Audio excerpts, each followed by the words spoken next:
Right, after quite a bit of looking, I hunted everywhere, all over this plot H, where my uncle, who I have met in the past, Richard Joseph Wood, is buried. And I went all round, and then I started to look on the backs of the graves, and it started to appear H. For a while I couldn't find them anywhere, the symbol. Anyway, I've been up and down these rows taking photographs of other people's graves, just in case, because I never brought I brought it to London, but I didn't bring it out with me.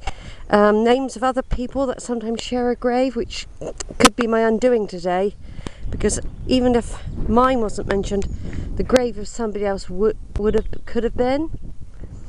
So that's a silly mistake on my part. I brought everything up to London and then didn't bring it to the cemetery, just to save it. I could have got it in my bag easy, but hopefully I'll get the number.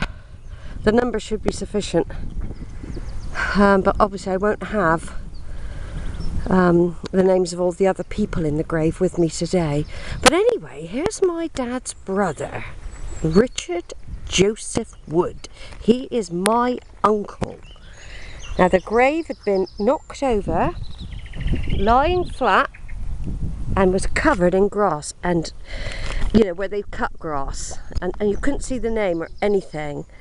And it looks like he did have some better stuff inside there, because there's little holes. There would have been some sort of colouring, I think, in there.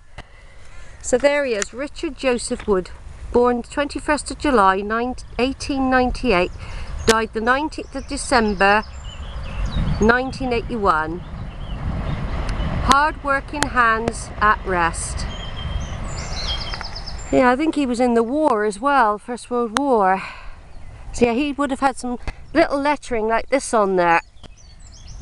So I'm going to go and get him some flowers now, because really they probably won't let that stay like that. So it is a bit wobbly, look.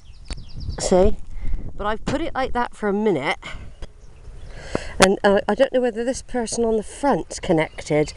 They were born, it's Dorothy Millicent, it says Brewis, 1904 to 1981. Sadly missed. I don't know if she's connected, but it's on there. But that could be the other person that shares this grave, see? But that'll be on the list back at the halls of residence. If she could be on the list. So there he is. That's my uncle there. This is the first time in my life, apart from the Oak graves up in Cambridgeshire, and my great-great-grandmother over there, Jane Fletcher, near Yardley. This is more recent though. This is the closest. This is my dad's brother. Anyway, Richard, I do go up and see Ulf. He's cremated, but we know exactly where he is, and I do go up there. I play some bells in the trees there. It is very peaceful where he is. It is really nice, and it's right in the countryside actually.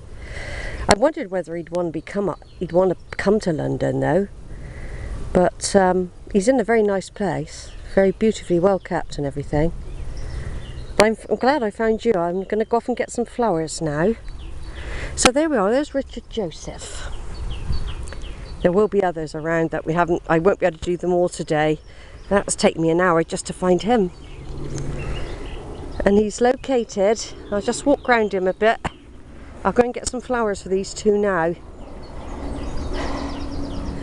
Right over in the distance there is a chapel. There's also Jane Yardley over that way. So there he is, look, and the stone was covered in ants. I'm glad I found you. I'll be back in a minute. I'm just going to go and get some flowers now. We're right near the railway line there, going off to Liverpool Station from Manor Park.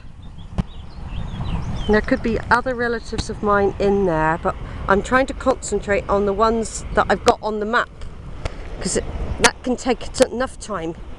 So I've got my grandparents to find and everything yet. So rather than go looking. I might have a quick look round there. I mean, I can't help it really. Yeah, so there he is there. Over and out for